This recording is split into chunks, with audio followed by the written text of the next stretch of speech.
I heard an economist, he was saying that, European Union is a CIA project. I don't know. I don't have any comment to make on that. Europe is hopeless. I wouldn't worry about Europe. The West is in decline. The United States, especially, is a country in decline. Leaders in Washington, they have this zero-sum mindset. They believe that China's rise, that means the diminishment of U.S. position in the world. In order to remain as the hegemon, the last option that they have left is the military option. And what they have seen coming from the West is genocide, sanctions, aggression. They may not be able to win in a conventional war. I mean, you run out of bullets while funding a proxy war in Ukraine. You run out of missiles while funding a proxy war against Iran. So what happens when you have a conventional war? Hello and welcome to Iran Talks. Samar Hakim with you, your host for the program.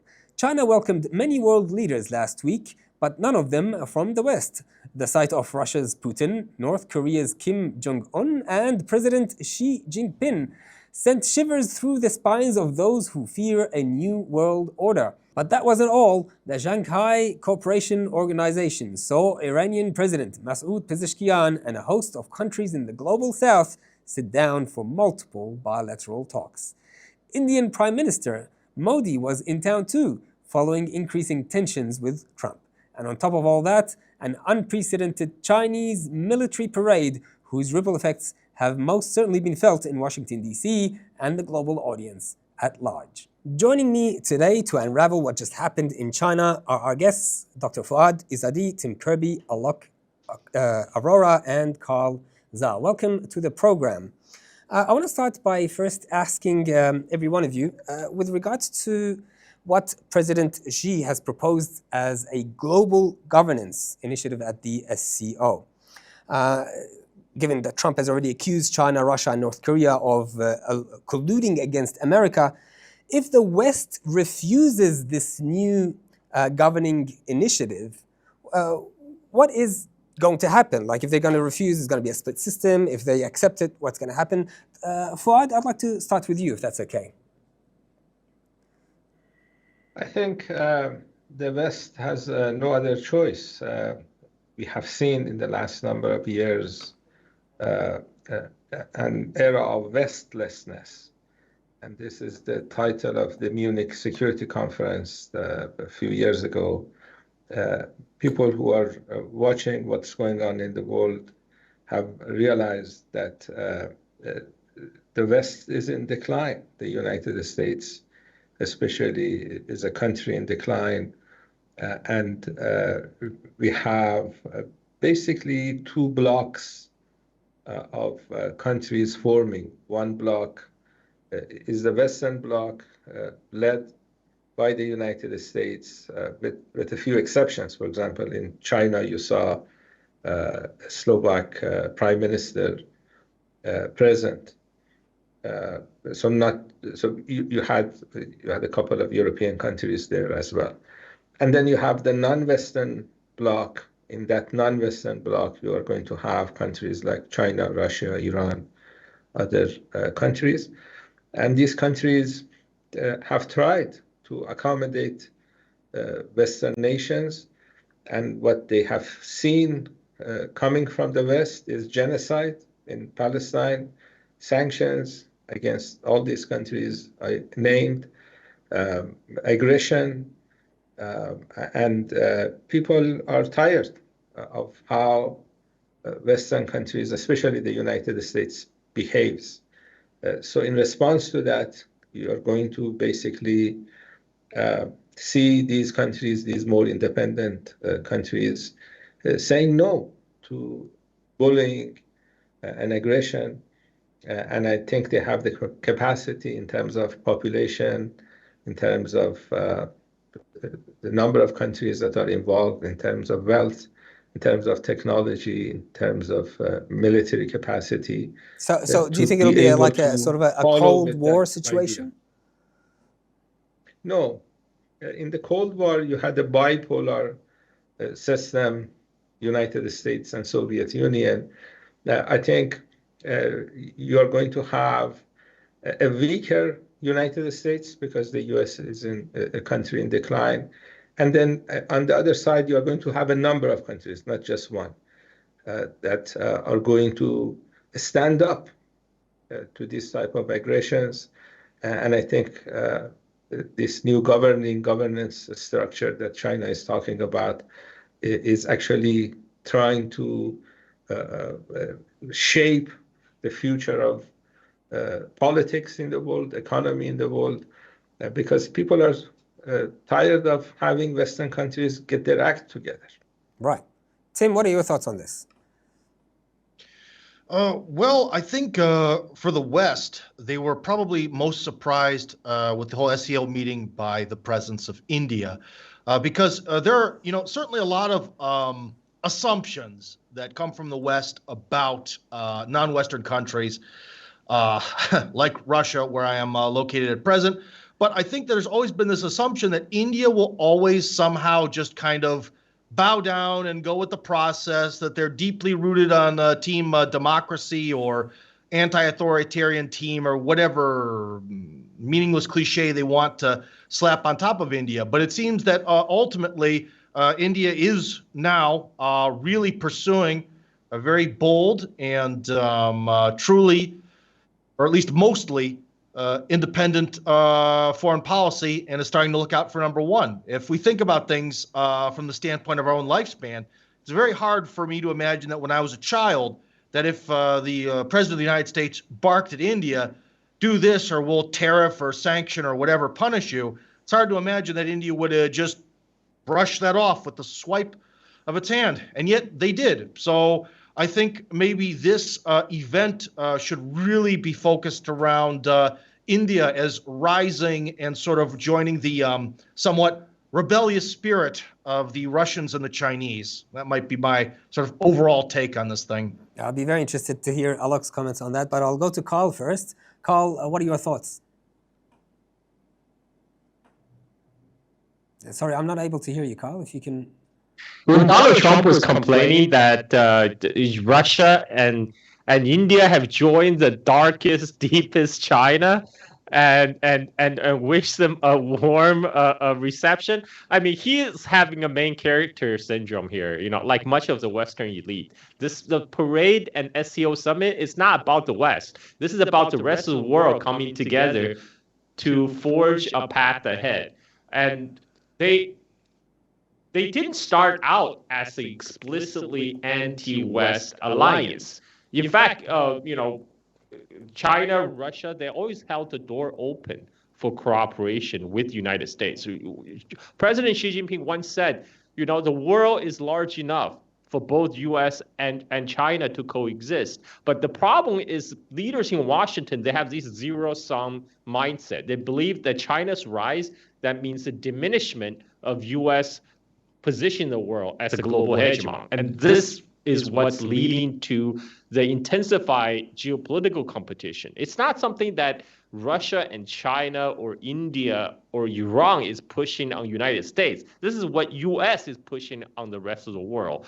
And what we've seen right now, this is the global governance that Xi Jinping is talking about.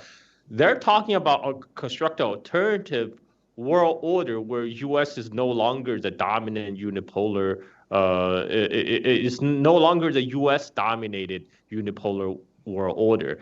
Now, U.S. can accept that now it's a multipolar world, or they can fight it, and most likely they will try to fight it because the hegemony bug is now so deeply ingrained, and the identity of America be number one has been deeply ingrained in the Washington elite. I think they will do whatever it takes, trying to sabotage this new alliance. But I don't think it's ultimately going to succeed. If you look at the number of countries that attended, we have SCO, we have China, we have Russia, we have Iran, we have India.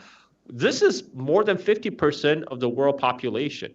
And this is also covers a huge landmass that's Eurasia.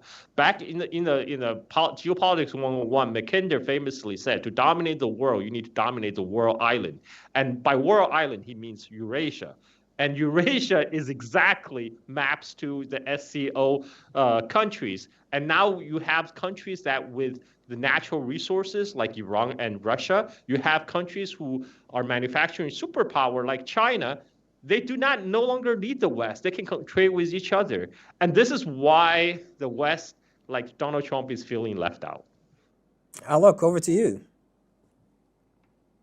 Yeah, I'll just pick up from where Carl left. See, United States is the hegemon, and it wants to remain as the hegemon. And my opinion is that they will go to any extent. So see, they are not the leaders when it comes to technology.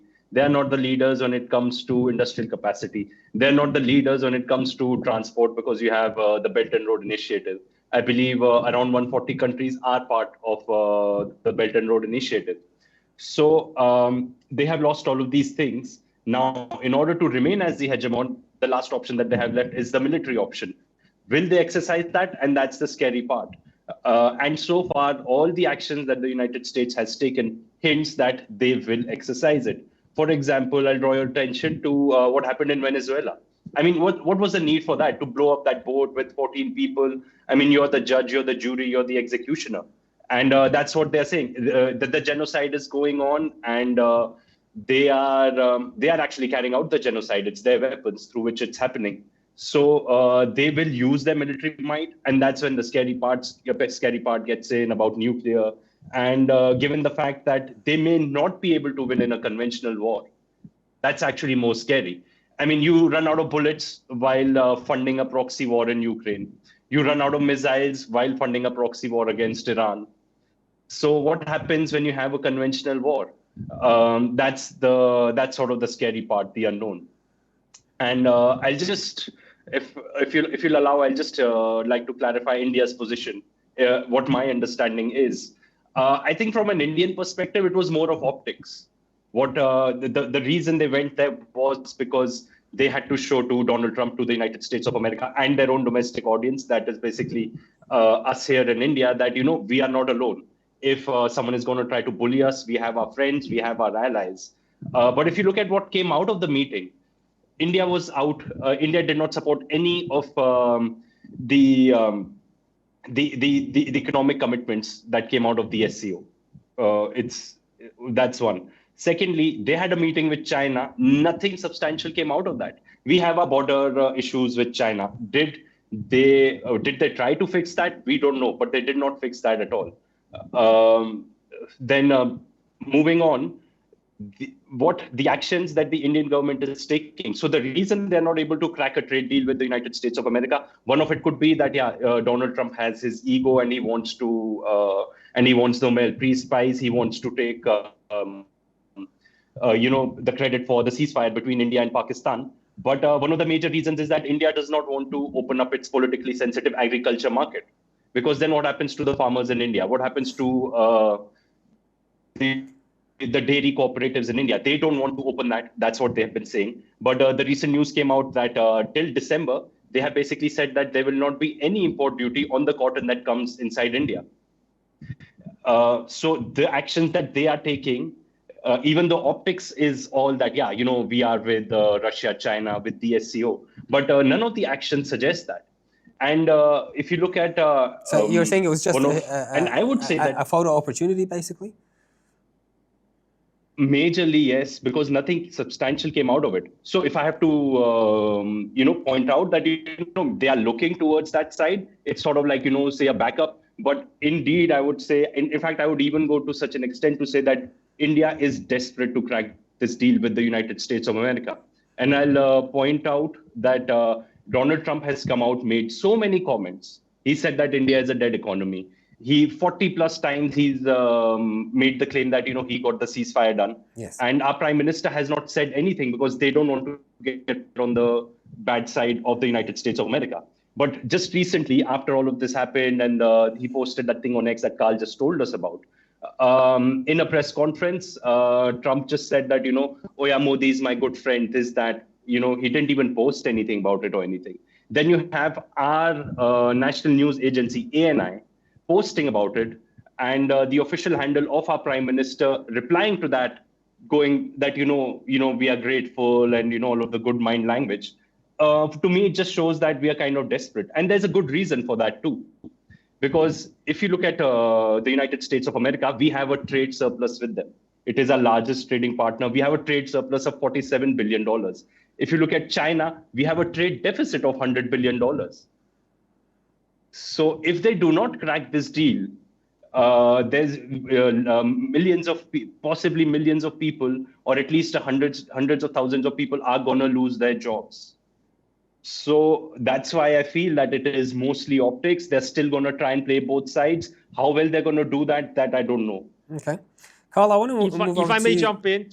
Yeah, go for it, Tim. I want you to jump in for 1 second. But I think, Alok, you need to give a little more credit to the Indian leadership, because they're obviously playing the SCO BRICS card against United States by showing, you are correct, it's optics, it's photo op, but it sends a powerful message. By showing that India do have options, it tells Trump, you have to treat us nicely. You can't treat us as vassals. So India is finagling and is negotiating for a better position vis-a-vis United States. And not necessarily, like the SCO didn't accomplish anything.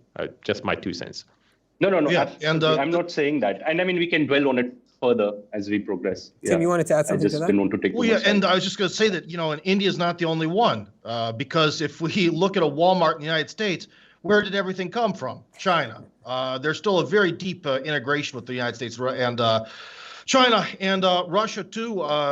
If we go back to all these various negotiations with or without Trump since he came into office, the Russian side has said over and over again that they discussed many things beyond just the war in Ukraine. So even Russia itself, the most uppity and sort of rebellious multipolar country, it still wants to deal with the United States. So I don't just want to let the audience think that in this upcoming sort of tension between the established Western hegemony and the multipolar world, that again, it is this sort of like zero-sum game where either you're full multipolarity or full not, because ultimately the geography of the planet is going to stay the same. And even, let's put it this way, if the collective West does fall apart, it's still going to exist. And the United States is just going to become one of the poles of the multipolar world. Right. So we can't get into this sort of Cold War zero-sum game mentality. And I think that India is behaving completely rationally and in line with the vision for the multipolar world that its other partner nations see. Dr. Foad, I just want to ask you on that comment. The West is going to be, or the USA is going to be, just another one of those polars, as opposed to what you said, which is just a weakening USA. Can we sort of reconcile between the two? I understand the concept of multipolarity, but I think what I said earlier is more true. You're going to have 2 blocks, basically. You're going to have a Western bloc. The United States would try to stay on the top of that bloc by bullying that bloc the way Trump is bullying that bloc, which is not going to be a good idea in the long run, because these countries will get tired of this type of behavior. And then you have the other bloc, the non-Western bloc, and you're going to have a number of major countries that are going to have important roles in making sure that the Western hegemony is not going to damage any of these other countries. So this is why it's different from the Cold War. In the Cold War, you had the Soviet Union, the United States, and then these 2 countries had satellite states. They had allies and clients for many cases. Russia is not going to be a client state of China. China is not going to be a client state of Russia. India is not going to be a client state. They are going to have their own independent interests. But I think all these governments realize that the era that started in 1492, the era of colonialism, the era of the aggression that we have seen from the West has ended, which is a good news for humanity. And then they're going to realize that playing in the middle is not going to be accepted for a long period. So I think India sooner or later will have to decide which side they are going to be in. India, as you know, has a long history of colonialism, activism. India has a long history of making sure that the country is independent from the influence of foreigners. In the last number of years, people have worried about India because they have gotten too close to the United States. I think that was a mistake. Getting close to Israel is obviously a serious mistake, given the fact that being close to genocidal people is a serious mistake. And these countries have internal issues that they may have to reconsider, given the fact that you're going to have the Muslim world and countries like China and India that are not majority Muslim cooperating with each other. Yes. So continuation of the Kashmir issue, the difficulties that we have there is going to damage India's image in the Muslim world. The issue of Chinese Muslims, if they're under pressure, that's going to damage the image of China in the Muslim world. So I think these countries will sooner or later realize that working all these civilizations, the Muslim civilization and civilization of Asian countries, major Asian countries, can survive the Western aggression if they work together. Okay, Carl, I want to move over to the powerful diplomatic and military strength shown by China in the SCO. What message, in continuation with this sort of multipolar world, what message is this sending to the Western allies? Well, it's a message of peace through strength. This is a position that China often repeats itself, that China does not desire war, but China is not afraid of war. And well, by the way, look at all these goodies we have. This is what you will have to face if you try to pick a fight with us.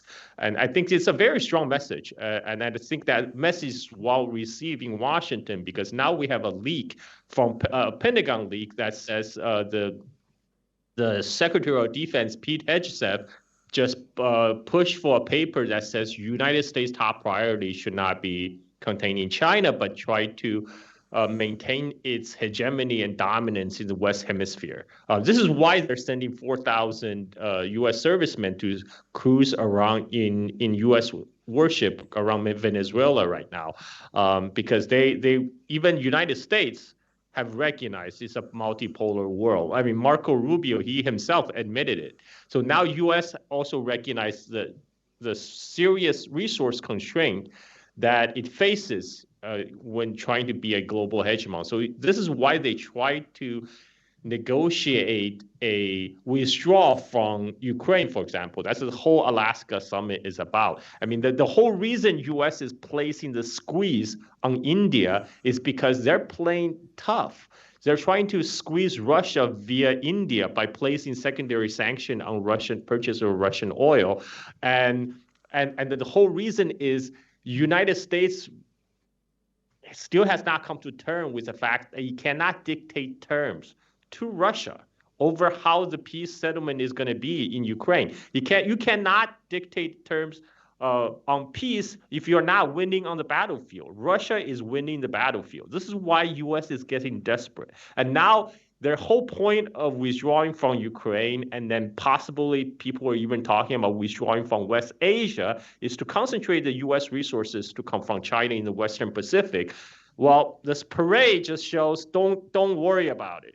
Don't worry about trying to contain us. China will not be contained. And that is a strong message that this parade has sent. All right, Tim, well, what about the message that Vladimir Putin was trying to convey to the world when he was standing alongside his Chinese counterpart and the North Korean leader? What was he trying to get out of the trip, and how was it reported in Russia? Well, I think this might have been a sort of, let's just say, return the favor kind of moment, because she made the kind effort to visit Moscow on its Victory Day, and Putin did the same. But one thing that we might not remember, especially people from the West, is that Russia or the Soviet Union played a very large role in removing the Japanese from the Asian landmass, the Eurasian landmass, I should say. Near the end of the war, they were able to, in about the time of a month, push the Kwangtung army all the way out of Manchuria and back from whence they came. So obviously, the atomic bombs hit Japan were definitely decisive, but the actions of the Soviet military certainly helped out. And I don't mean to say that to diminish the actions of Koreans or the Chinese, who also participated against the Japanese forces who committed many crimes against them on that territory. But let's just say from a Russian standpoint, it was probably very important to tell the Chinese public, guys, remember, we were on your side in World War II and at many points after that. And also that I don't know how to phrase it, the sort of anti-Chinese arrogance of people like Khrushchev is a thing of the past. Right. Let's just put it that way. He was an isolated, ugly incident that needs to be forgotten, because obviously as soon as Kissinger made a deal with the Chinese, that's really when the Soviet Union and Russia declined. And I think the Russians do not want to make that same mistake. Having a sort of symbiotic, especially economic partnership with China is a great thing, and Putin will do nothing to mess up this great achievement towards, I could even say maybe world peace, to be honest. Right. What do you think about the effects that the West will actually will happen to the West if the U.S. and Europe continue to rely on sanctions and tariffs, like what America is doing? What's the worst case scenario that's going to happen to this? Okay, this is one of these big answers. What you're talking about, and some things we've already touched on here, it relies on, there's two versions of, well, there's probably a few, but there's two sort of ultimate versions of Donald Trump. On the one hand, we have dumb Trump, who is this clown who says a different thing every day. He's all over the place. He's just lying, or as the people say, he repeats whatever he's been told last, kind of like a puppet. Then there's smart Trump, who is someone who's actually finding himself in a very dangerous position, much like the position President Putin was in when he first came to office, where enemies are all over the place, and he's sort of trying to get the United States to get to where it needs to be to survive in the future, because he isn't a globalist and he actually wants to see a better day for America. So we have these two Trumps. Now, whether we have dumb Trump or smart Trump, ultimately, what have Trump's actions led to? The more he pushes this tariff aggressiveness, the more he actually forces the world to sort of bite back and push away at America, okay? We've already been talking about that, and especially when it comes to the whole de-dollarization of the planet, that's certainly happening. As it doesn't look like a lot of countries are lining up to buy U.S. debt so they can produce more virtual dollars at the Fed, right? So whether Trump is a complete moron, or whether Trump is playing some sort of 5D chess, it looks as though ultimately his actions are causing the United States to actually become less of a global hegemon and push it out of that role. Again, whether consciously or unconsciously or by accident. Right, that's interesting. Foad, with regards to the SCO meeting, China and Russia actually denounced the Europeans' attempt to trigger the snapback mechanism with regards to Iran and have the sort of all the sanctions imposed on Iran one more time. Now, if the snapback mechanism is activated and the SCO or the Shanghai members actually back Iran, what will happen with regards to trade of Iranian oil? What are your thoughts on that? I think Iran will continue to sell oil. The snapback mechanism at the UN is going to face difficulties. The UN Resolution 2231 is going to end on October 16th. And in the month of October, Russia is the rotating president of the UN Security Council. Russia has already written 2 letters to the UN Security Council saying that the Europeans should not activate the snapback mechanism because they are not part of JCPOA. They have practically left the nuclear agreement 7 years ago and they have not been doing their part for the last 7 years. When Trump left the agreement, the Europeans claimed that they would stay, but they basically followed Trump's instructions after he left the agreement. In the nuclear agreement, Iran is allowed to enrich at 3.67% level. The Europeans 2 weeks ago issued a statement saying that Iran should not be able to enrich anything. 0%. They're asking for zero enrichment. Yeah. So that is a major violation of the agreement. And when Iran was illegally attacked by Israel and the United States, they supported Israel and the United States. It's against international law to attack nuclear sites. It's against international law to attack other countries without a UN Security Council resolution.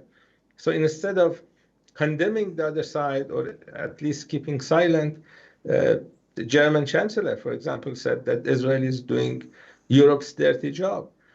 So when you have countries like France, Germany, and UK trying to have it both ways. We have ICJ, International Court of Justice, ruling in Namibia in 1972 that you cannot pick and choose articles of an agreement. If you're partner of an agreement, if you're participating in an agreement, you should be following all the articles. And if you are not, then you cannot use one or two articles of an agreement that you're not following. And this is what the Europeans are trying to do. So China is opposed to that. Russia is opposed to that. When Iran's foreign minister went for the summit in China, they issued a joint letter, Russian foreign minister, Chinese foreign minister, and Iranian foreign minister, saying that the Europeans are not in a position to activate JCPOA. They sent a letter, these three European countries sent a letter to the UN Security Council President on August 28, saying that they will activate a snapback mechanism in 30 days, which is going to be September 28. In the month of September, you have South Korea as the rotating president of the Security Council, and South Korea has been in the Western camp since the Korean War, and before that, the South Koreans have been basically following dictates from Washington. The president was in Washington, and Trump has been telling him that he needs to give the territory that the United States occupies in South Korea to the United States. He wants the ownership of that land. So the South Koreans may follow dictates from European countries and say that the snapback mechanism has been activated. And then you're going to have a Security Council that is divided. So you have two members, Russia and China, saying that it is not activated. You're going to have France and Germany going to say that it's activated. The United States has officially left the agreement, so they have no say in this matter. So you have two countries against two countries. And what will happen is that the countries that are working with Iran, buying oil from Iran, will continue to do that after the European claim that the snapback has been activated. And the countries that are not working with Iran today because of Western pressure will not work with Iran in October. But in terms of oil sales to the east, will it have an effect? I don't think so. I think in the last number of years, Iran and the people who are buying Iranian oil have found ways of making sure that the foolish Trump, to quote Tim, is not able to cause difficulties for Iranian oil sale. And the smart Trump, we don't see much of him, so we don't have to worry about the smart Trump. Okay. Alok, tell us about Modi and the relationship he has with either dumb Trump or smart Trump. What's the relationship at the moment?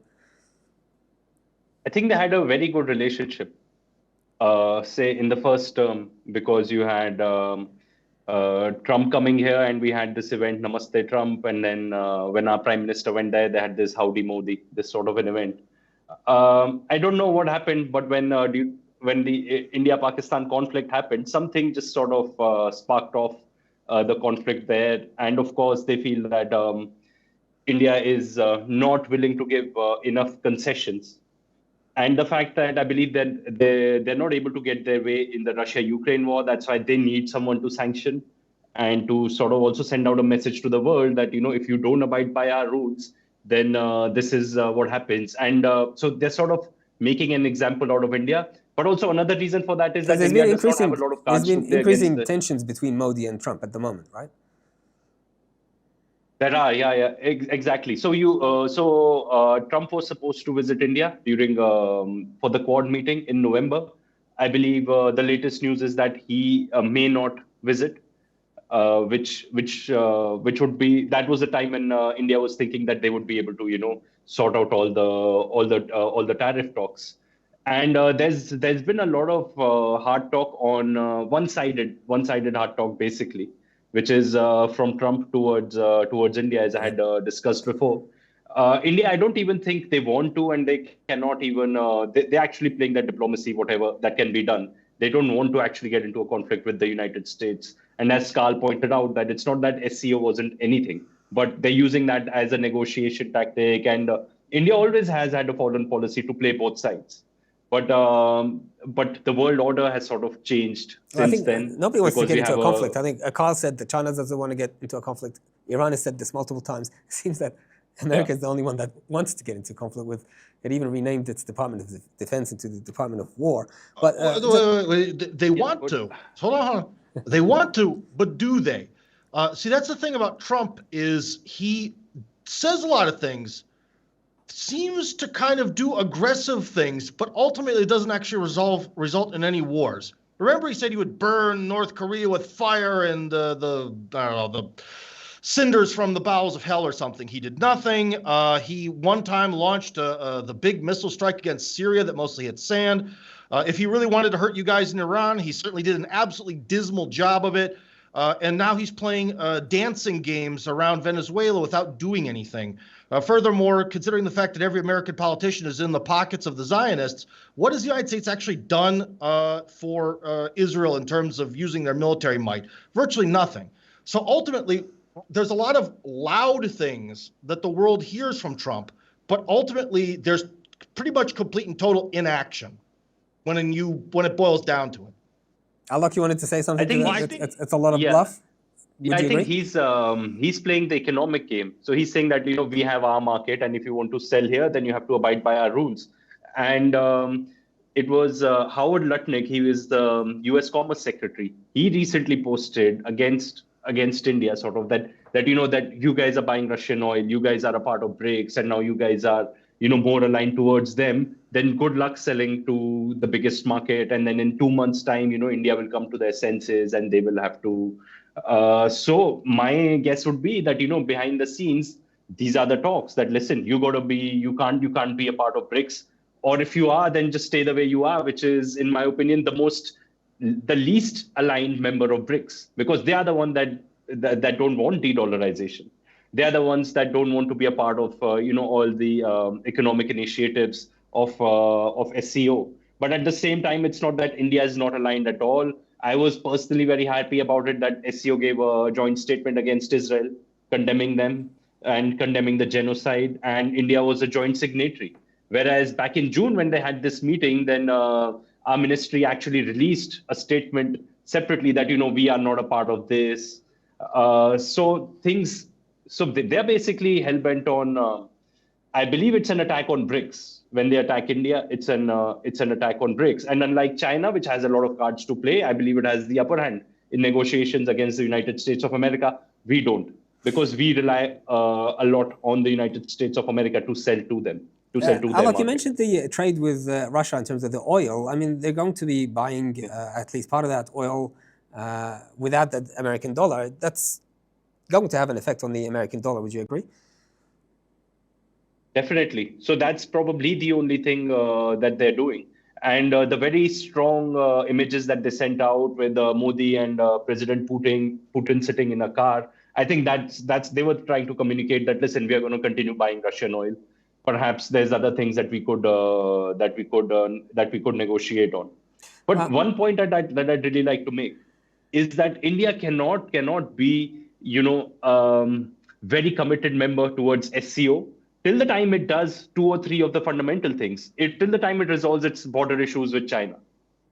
Secondly, it cannot be a perfectly aligned member of SCO till the time it decides that it settles its border disputes with Pakistan, which is mainly the Kashmir issue, and actually decides to have a peaceful relationship with Pakistan, which is perhaps something that China would be telling India that, listen, you guys need to resolve your issues. You can't be enemies, because I believe that their vision of the world is a multipolar world, but a unipolar Asia.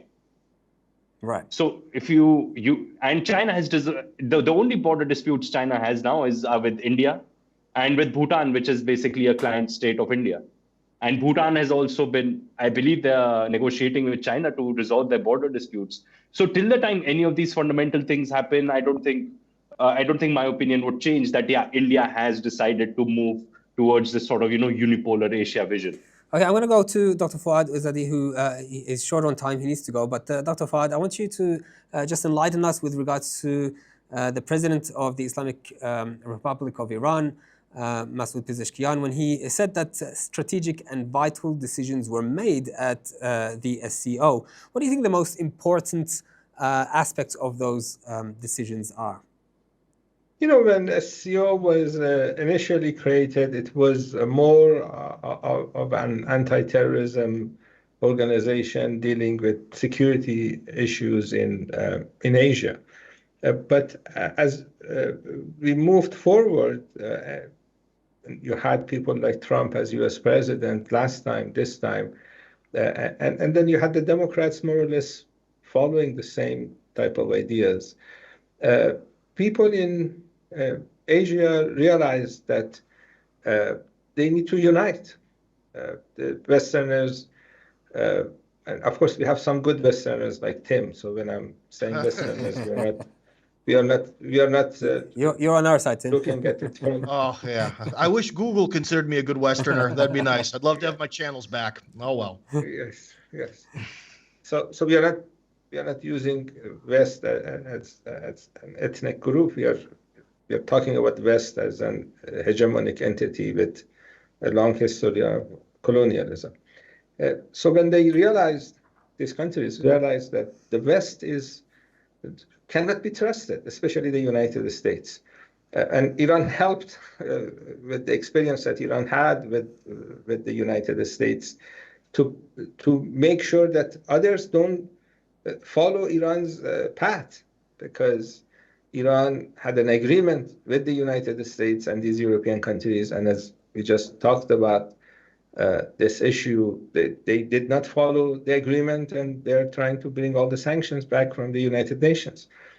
So given Iran's experience, given Russia's experience, when Soviet Union fell, you had a number of younger, mostly Western-oriented bureaucrats, intellectuals, politicians that wanted to have normal relations with the West. And President Putin, who was not president at that time, was a leading member of that group. And the way the United States and other Western governments dealt with Russia led Russia to what you see today. India wants to be on both sides, but they have a 50% tariff because of that idea, which is more than Iran. So you have these countries realizing that SCO is going to be an organization that's going to unite these countries, not just in terms of security, but also in terms of economy and international politics. We have NATO that has been doing generally well in Europe, making sure that France and Germany are not engaging in a World War III. And this was an idea that President Xi had in 2014, 11 years ago, that maybe Asia needs a NATO-like organization. So if there are issues within Asia, you don't need the United States or some other Western country coming and trying to resolve whatever issue we have here. Asian countries can deal with these issues. In order to achieve that goal, as our brother said, these border disputes needs to get resolved because the Westerners have this idea of divide and conquer, so they don't want these countries to get together. And I think what Dr. Pezeshkian was talking about is the idea that he saw progress at the meetings that he had. Iran expectations from SCO is quite high, rightly so, because they have a lot of potential. And I think in the meetings that they had, in the conversations that he had with other leaders, they are looking at the world in the same manner that Iran has been looking at the world for decades now, which is non-Western countries need to unite, because if they can get away with what they have been doing to Iran, China will be next, Russia will be next. And the problem they have with India is the same problem that they have with China. India has a large population, a large country. India could be the second economy in the world, bypassing the United States in a couple of decades. So the same reason they don't like Russia and China applies to India. So that's why I said that India sooner or later needs to basically realize this fact and just forget about the West. As it was mentioned here, the resources in this part of the world and the population is enough.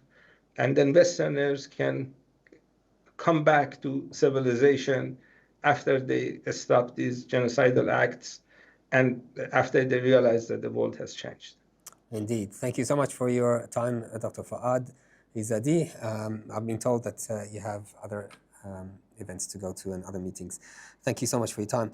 Carl, you've been a bit quiet. Let's ask you a question with regards to the SCO and its announcement that it is backing the Iran's or supporting the Iran's security cooperation. If this expands into political support against the US and Israel, how will that change and redefine the regional dynamics? Well, I mean, China has always supported the Palestinian statehood. China was one of the first state to recognize Palestinian state back in 1988, and China has always provided vocal support for Palestine. And China recently stated that Palestine has a right to self-defense. They have a right to fight for the right of existence, including using violence. I mean, that's more of a statement than any other major power have made on that point. And so on the issue of Palestine, China is together with Iran, and China and Iran has a long-standing friendly relationship, goes way back, and this is why and the professor who just left is exactly correct. What United States can do to Iran, United States intend to also apply to Russia and China. As regards to the particularity of Trump administration, as Tim has brought out about the dumb Trump and smart Trump, I think a professor of geopolitics in China from Fudan University, Zhang Weiwei, I think he summarized best. He said, Trump understands all the problem that's affecting United States today, and he wants to fix them. The problem is the solution he applies to fix all the problem only makes the problem even worse. And so this is a world we're facing right now. And as a U.S. passport holder myself, I can say Trump is my president. He's my president for accelerationism of the American imperial decline. And I wish he'd be the God Emperor of the U.S. for the time eternity. But to a more serious topic, China right now is not more than rhetoric is supporting a alternative world order to the U.S. dominant polar order. It's actually trying to put together a more concrete step. This is including its support for Iran. China purchased 90% of Iranian oil.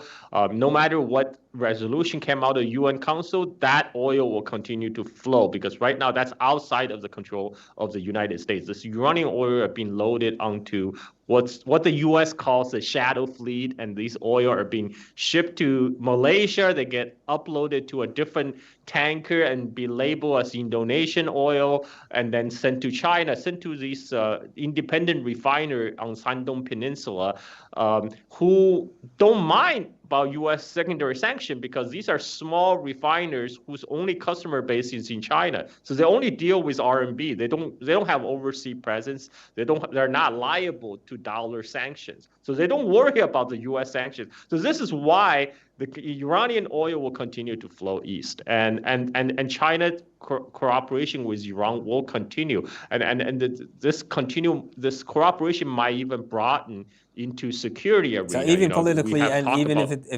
it's against the U.S. and Israel, which you said has been ongoing for sometimes. Okay, Alok, what are your thoughts on this? The change in regional dynamics, or just the same as has been going on, and how would India fit into all these pictures? So it is definitely a big change. So you have because in the SCO you even have the United States Secretary General Antonio Guterres. He also attends the SCO. Now, whether it's being done to replace the United States, I don't think so. United Nations, I don't think so. I think this is a parallel system, and a lot of way more countries are gonna join. One very important aspect that I thought about the SCO, that they're moving beyond security.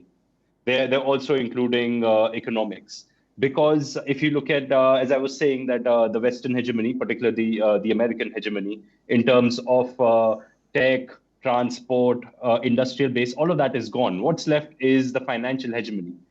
And you can't have, and these things take time to happen. Whether it may happen in our lifetimes, we don't know. But the change is definitely coming. I mean, this is a big thing, and which is the reason why India doesn't want to miss out on this. They cannot. They may have their disputes. They may, in the short term, there is no way they can move away from the United States of America for the reasons that I said. And one of the big ones is, which has been hinted by Trump himself. It was in our newspapers that someone's been pushing him that, listen, to push India further to our side, you need to you need to tackle their IT. You need to sort of attack their IT sector. So basically, our IT sector is basically provides services to the United States of America, which contributes to 9% of our GDP. So so there is no way India can be totally non-aligned with the United States of America. They will have to stick to their foreign policy, which is that we deal with all countries. How they are able to do it, I don't know. But this is definitely a major shift in power. And why not? Is this major shift going to affect the Indian-Israeli relationship?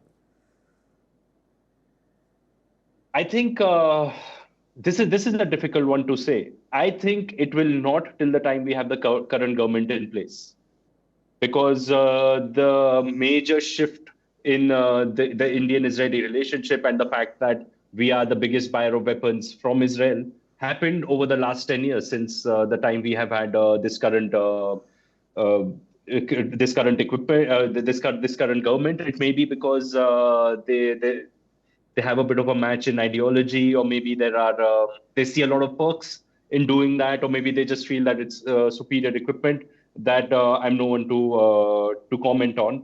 But if you have say a change in government, then I don't think that the Indian-Israeli relationship remains the same, because the current leaders of opposition, they have clearly come out and said that the Indian position on what's happening in Palestine is it's damaging our reputation abroad.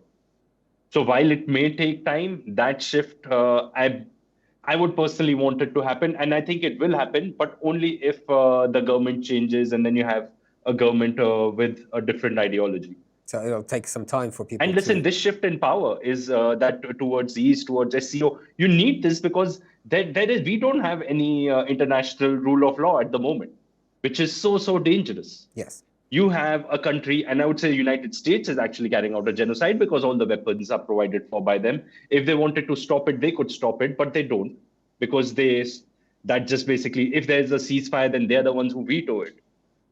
So we need this alternate system. It is actually the need of the hour. Yes, indeed. And Tim?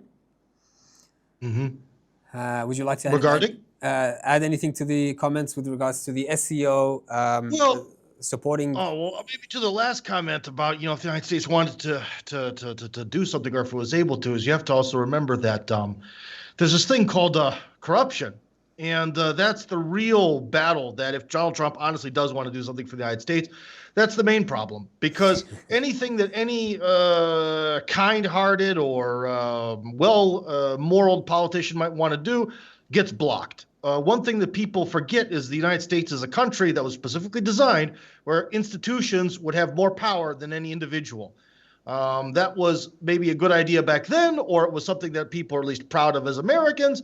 But now in our 21st century, when the president really can't lead per se, except for talking on the evening news, it's become quite of a problem. So this whole system of checks and balances may be slightly overrated, or even, I should have said, the power of institutions being behind things. So we can't really expect that much. In some ways, the United States is kind of a hostage of its own system and financing. You know what I mean? There's not much that really anyone could do, even the president, to stop this thing. In fact, I've even just read recently, I can't confirm this is true, that due to a court ruling, some money has already started going back into the National Endowment for Democracy that Trump should have utterly destroyed. That has been an absolute vacuum of taxpayer money into the bowels of hell to do evil across the planet. That was in regards to sending money to support protests and yet another color revolution attempt in Serbia. So the one thing is I just don't think it's fair to present to the audience that any leader of any country has this true authoritarian dictatorial power to click their fingers and just make anything happen. And that especially includes Donald Trump, who is the president of a system designed specifically so that way there could not be a single central figure. So the United States is in trouble because of its system. Okay, Carl, Russia and China have agreed to build the Power of Siberia gas pipeline. Can you tell us about that very quickly? Yeah, this pipeline has been long in negotiation, and the pipeline will take the gas that's produced at Yamal Peninsula in the Arctic circles in Russia, that was originally intended to supply Europe via Nord Stream until Nord Stream got blown up in one of the most serious terrorism against German critical infrastructure. Now, once that pipeline is built, all those gas that would have gone to Europe will now go east. And they're not going to flow back to Europe, because there's only enough gas to support one major economy. So that means that Europe will have to end up paying a lot more for their gas. Europe can just buy the gas from China. Right, okay. China can re-export gas to Europe just like India is currently doing. India and China have been turned into gas exporters in the recent years. They discover a large reserve of gas somewhere, and now there's LNG tankers heading from China and India heading to Europe, and Europe just pay a premium price. But this is a decision of European leaders to be completely spineless puppy dogs of the United States, and they are suffering for it. And that's a huge shift in the global energy market as well, isn't it? And that is going to change things around. Exactly, and a pipeline is actually not just a simple pipeline. This actually locks in a multi-generational energy partnership, because with the pipeline comes the agreement to purchase gas decades in advance. So China and Russia is in it for the long haul. And this, again, runs counter to the so-called reverse Kissinger strategy by some proposed from the U.S. national security establishment. The idea is, oh, U.S. can engineer another Sino-Soviet split. Sorry, folks, that's not happening. Russia and China understand very clearly where their interest lies. Their interest is to have a very peaceful, long border between themselves, and because they're their complementary economy to work together as economic partners, because Russia's top priority right now is still Ukraine. That's an existential issue for them. For China, its top priority is Taiwan and Western Pacific, to push United States out of East Asia. So the two, it's beneficial for the two to have a very peaceful, long-standing border. This is why I actually have more optimism than Alok in terms of China and India, because the China-India rapprochement started way before Donald Trump started slapping tariff against India, because both India and China has recognized it's counterproductive and a big distraction from their priorities to concentrate all the resources on a border dispute. Okay. So they are. Go on. Go ahead. Go ahead. Ask a question. What do you think of Trump's comments where he says, I quote, looks like we've lost India and Russia to the deepest, darkest China? Oh, sorry. Is that a question for me? Yes. Is that? This is again is Trump's main character syndrome, right? I mean, China, India, and Russia, they have their own reasons to get on with each other as neighbors. India, China, Russia, they share the longest borders of the world. They have their own reason to have a long, peaceful, stabilized border. This has nothing to do with the United States. I mean, it just so happened that U.S. right now is trying to impose its will, its imperial will on these three countries. That's even pushed the three countries even further together than they were before. So. I mean, Trump is not helping. Trump is helping. Trump is helping to push the three together. And Trump is the great peacemaker of the world. We should give that man a Nobel Peace Prize already. And I'd like to also add that all the deals between Russia and China are organized to be continuous, for the next 10, 15 years. So again, this is something that's built well into the future, and I hope that Russia and China will continue to think a generation ahead in terms of their, friendship building, stability, like was just mentioned by Carl about having a nice, peaceful border and all that. And speaking of the border, I've actually been to the physical border between Russia and China at multiple locations. One of them is called Blagoveshchensk, and there's a river that goes between that city and the Chinese city on the opposing side, which I believe is called something like Haihe. But anyways, all day and all night, there are barges coming back and forth with, on the Russian side, we're getting soy products, we're getting food, some more manufactured products sent over. And on the other way, semi-trucks, cranes, all sorts of machining tools, so on and so forth. 24 hours a day, 7 days a week, nonstop. And that's just one location. The ports of Vladivostok, Yuzhno-Sakhalinsk, and so on and so forth are quite full with a lot of ships going to and from China, fully loaded both ways. Okay, and China just extended visa-free policy for Russian citizens. Too? They can now visit China 30 days visa-free. And Russia parliament in response said they were also going to consider a similar trial period for the Chinese citizen to visit Russia visa-free. So the people-to-people exchange is going to deepen. Yeah, supposedly the reason for that is actually a very good reason. There's so much business being worked on that the Chinese side finds it annoying to have to deal with all these visas for all these business, trips and all that. So that's a fantastic reason that there's such an impulse increase in this type of business travel. I think the same with Iran and Russia as well.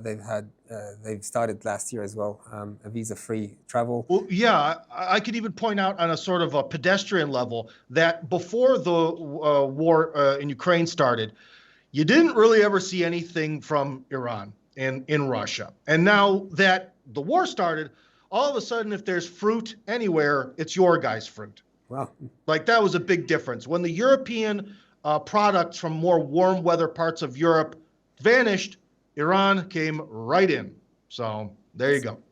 There you go. Alok, over to you. If China takes the leading role in shaping the new world order, How do you see Iran, Russia, and India playing a role? So I think as far as India is concerned, we they would definitely I would say that all the trade that we do with the United States of America, for one, they would need to find a substitute country where they can do all of that trade.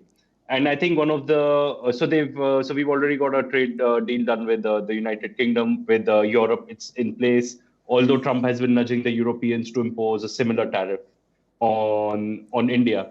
So they need to, in fact, look towards east. Are there certain products of ours that we can sell to, say, India, Iran, Russia, China, and increase trade, decrease the trade deficit with China, which was actually discussed? Are they able to do that? But then again, I don't think any of these countries would be a substitute in terms of the margin that the Indian traders are able to make. And definitely for our IT sector, this is not a substitute. So India is sort of stuck in a place where its largest trading partner is the United States of America, which till the time it sort of resolves that, who do we sell all of these particular products to? I don't think India is going to be very aligned with either one of these. Speaking of China, I think we are sort of reliant on China as well, because when the Chinese premier was here, the first major announcement that was done was, okay, we are going to have rare earths, so our automobile industry is going to be on track. We are going to get these boring machines from China, so that because we are dependent on them for all of these things. I think of the three countries that you mentioned, Russia, Iran, China, I think we've been very, very aligned since back decades, and no prime minister, no particular foreign policy is going to fiddle with the fact that that India and Russia has very, very deep ties. Right. Most of our equipment is Russian. It has been, and I think that will continue to happen. So I think I think a lot depends on how India has actually been looking to President Putin to sort of broker the deal with China.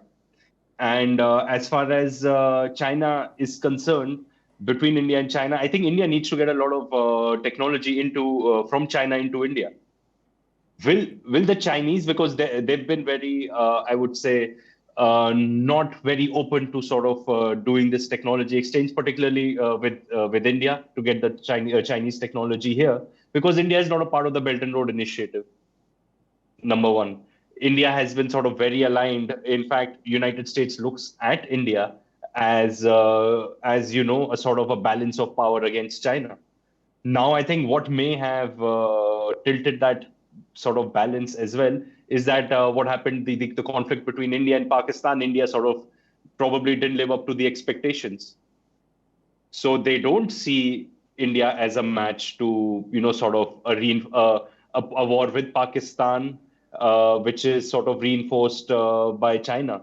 So I think the shift may happen, but it will take time. And I don't see it happening as far as the current government is in power. They have invested far too much in their relationship with the United States. The Indian Modi government, not the current Modi government.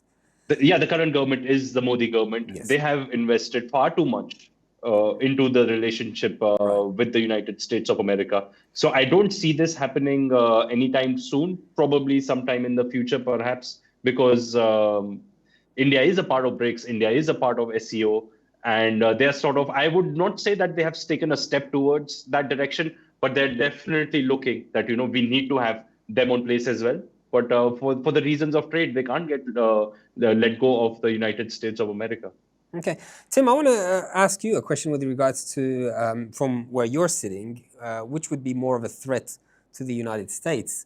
The SCO forming a parallel entity to the United Nations, or the weakening US dollar?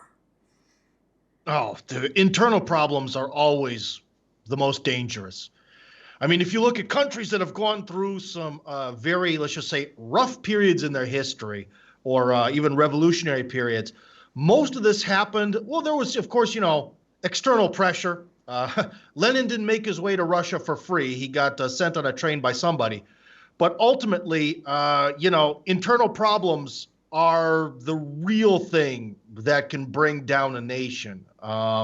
So yeah, I think the United States, their real issue needs to be, but again, it also depends. Are we talking about the United States as its own civilizational space, or are we talking about the United States as a global hegemon? The United States as a global hegemon, I think, has no hope. All it can do is this sort of continuous game of kicking the can down the road into the future and hoping that some sort of factors change or that Putin gets sick and dies or something of that nature, right? If we're talking about the United States as its own civilization that wants to be a thriving country with a bright future and a solid economy, then threats from outside the United States are minuscule in terms of the problems that the United States faces from within. First off, even though the world has gotten smaller technologically, because technology changes geopolitics, but still the United States has the best geopolitical location on the planet.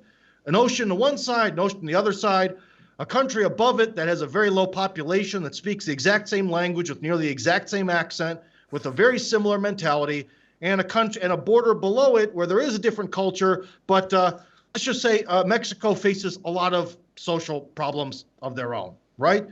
It is in the perfect situation where it can sort of pull away from this globalist nonsense and work on developing itself.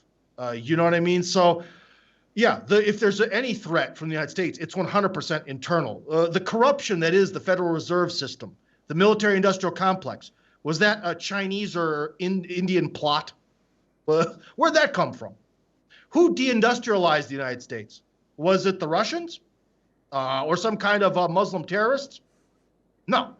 All the problems of the United States were generated from within the United States, or maybe you could say the West, because if you were to ask certain historians, the city of London has had quite the influence over American policy over the years. But ultimately, we could say that their influence is also internal as well. I mean, you can extend but that. The United States has the advantage of being able to fix its problems in isolation, unlike Russia, who has eternally got a rising power on its border. You can extend that also. I mean, any problems that they have, that America is very good at blaming others, saying that this is the problem from Afghanistan or from Iran or from whatever country it chooses to blame next or attack next for problems that it is creating for itself also.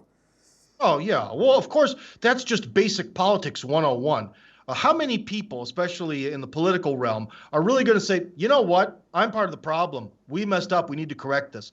That is virtually no one. That takes a level of connection with God and self-awareness that none of these people have. You're going to get that from very, very few. It's much easier to sort of blame the outside enemy, but ultimately, again, yeah, the threats come from within. So I actually have to get going, but I just wanted to, reiterate that the United States, I think it's one internal problem that is a real big barrier that we see with Trump's rhetoric and the people around him and what you just mentioned is it's not only just that people blame the wrong source for their problems, but I don't think that a lot of people have a very realistic understanding of what America's actual problem is. Because when we get to the sort of topic of, we need to reindustrialize America, we need to do this or that and the other, no one has any idea really how to do that. Or the fact that a lot of the things that happen to the United States are because of the liberal beliefs that caused it to be in the horrible condition that it's in. What do I mean by that? Well, if you live in a society that's liberal and it's every man for themselves and we believe in the free market, well, then businesses are going to be sold overseas. If you live in Russia or China where businesses need to serve national interests, or else, in certain instances, then they're probably less likely to do that. If you live in a society where the only thing that really is sacred, because remember, in America, the only thing that's sacred is the individual. We can defecate on the Bible or some other holy book, that's legal. We can burn the flag, we can do anything like that. That's all well and good. But the one thing that's enshrined within the United States' Constitution are individual rights, because all that matters is the individual. So when we tell generation upon generation of people that the only thing that matters is the individual, we get a bunch of bizarre woke snowflakes and freaks. And no one in the United States is going to be willing to say that liberalism kind of made us great, but now it's kind of destroying us. What are we going to do? No one's going to bring that up except for me. And I'm over here, and I'm the bad guy. So sorry, friends, but I'm going to have to get going. And the United States is in maybe more of a spiritual, intellectual, ideological crisis than it might seem from the outside. So, Tim, thank you so much for your time. It's been a pleasure talking to you. all the best. Thank you. We'll talk to you soon. Carl and Alok, I have one final question for you, if you have the time, with regards to the comments that the NATO Secretary General made with regards to Russia, China, Iran, and North Korea posing a collective long-term threat or challenge to NATO with their military spending. And I quote here, it says, "Only look at the pictures from Beijing." And he also says, "Our aim is not to provoke." What are your thoughts about these comments? We'll start with Alok. I think the head of NATO, as you're saying, they made the most ridiculous statements that I hear. Absolutely. So before the Russia-Ukraine war started, they said that, with Russia, we are not gonna, that they didn't want NATO on their doorstep. They made it clear, because if that would happen, they would invade Ukraine. They knew that. He said that. And he had a valid reason. Any logical person can come to that conclusion. But they're saying now he's getting the exact opposite. So NATO is supposed to be a defensive alliance. It's not done any defensive work whatsoever. They've gone out, looted countries, and they have their own particular specific agenda, which is fed to them by the military-industrial complex, and that is what they're going to follow. And that is what these people follow. So, whatever NATO says, think about the ridiculousness of this statement. And he still made that particular statement now. You lost the war. You're gonna end up. The Russians have taken all the territory that they wanted to, and the next is going to be that you're going to give up Odessa as well. What do you want? You want to give up the entire country? That is what's going to happen, because the Russians are pretty clear with their statements. Whereas the Western world, they will just make all sorts of ridiculous statements like NATO just did. They have said, we will achieve our objectives, and if there is no negotiated settlement, then we're going to use the military to do it. And whatever territory they had negotiated back in 2022, when the war had just started in Turkey, they have lost way more territory than that. So, you can't provide bullets to your soldiers. You run out of missiles, and now Mr. Trump is forcing you guys to pay for all of the arms that will go into Ukraine. And don't even talk about the fact that whether the United States has the defense, industrial capacity to manufacture all of those missiles for their own particular stock. And next thing you know is that Israel may start off another sort of a conflict with Iran. Yes. So, these guys, whatever they say, it's just ridiculous. I don't know what else to say to that. They can say whatever, but the actions, whatever's happening on the ground is the exact opposite. They're delusional, or they get paid to make these sort of statements. Carl, I saw you having a good laugh there. What are your thoughts? I can't take the guy seriously when he called Trump daddy, non-ironically, I can call Trump my president. I can call him the God Emperor. I'm just a random guy on the internet. But this guy is the General Secretary of NATO. What the heck are you doing, man? This is so cringe. That's the only thing that's coming out of the European leadership right now. They are so deathly afraid of losing United States as a security partner. Now they're bending over backwards to sabotaging their own economy. Germany is deindustrializing because they now have to purchase much higher price natural LNG coming from United States, and for what? And Europe is going to become increasingly irrelevant as long as European leaders does not grow a backbone and to say no to United States. This is why I actually said I actually give more credit to the Indian leadership. They actually have more backbone than the Europeans. They actually said to United States, no, we are going to preserve our strategic autonomy. Europeans right now, this whole so-called strategic economy is a pipe dream for the Europeans. They're going to continue to decline into irrelevance if they keep this going. Indeed. Yeah, I think Carl made a very interesting parallel there about so Indians are getting sort of if I may use the word bullied because of trade, and Europe is getting bullied because of security reasons. Ultimately, there's only a certain amount of bullying that you can take till the time you say that, okay, let's cut our losses, and then enough is enough. Enough is enough, exactly. I think Europeans can take a lot more. They have very profound ability to take it from the United States. I mean, I kind of lost all hope for any kind of European autonomy at this point. I heard an economist, he was saying that, European Union is a CIA project. I don't know. I don't have any comment to make on that, but it sure is an interesting theory. I don't know if that's true, but because I do remember at the time when EU was forming, there was a lot of anxiety from the United States about a possible third pole emerging.